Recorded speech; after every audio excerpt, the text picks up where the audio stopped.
So ayun guys, habang naghihintay kami ng hindi na masyadong mainit yung panahon ngayon, nandito kami Siargao, maliligo kami ngayon.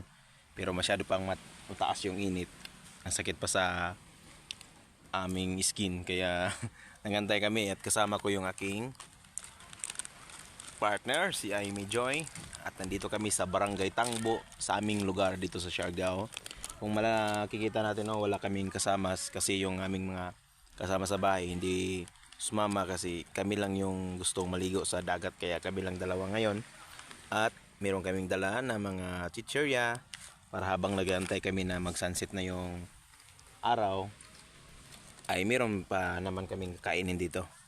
Dito sa amin, kung makita ninyo, maraming bangka at ito po yung pangunahing hanap buhay dito sa amin sa Siargao.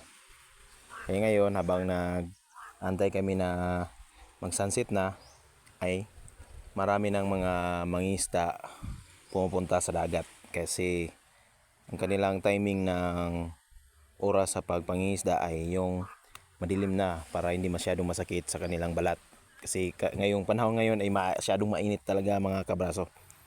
So makita natin, no, meron tayong lambat dito. So ayun. Sa karamihan talaga dito sa amin is pangingisda ang hanap buhay sa amin dito sa Siargao. Sige. Bigat. Bigat talaga.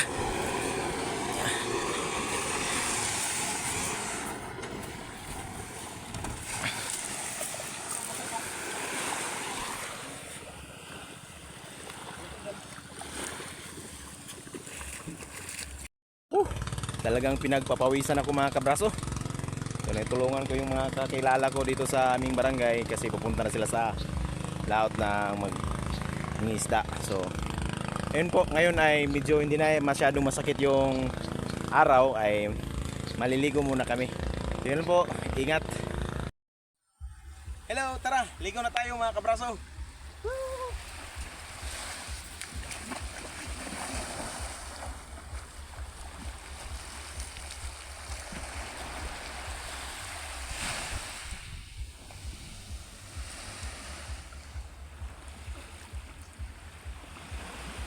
So ngayon, tapos na kami maligo.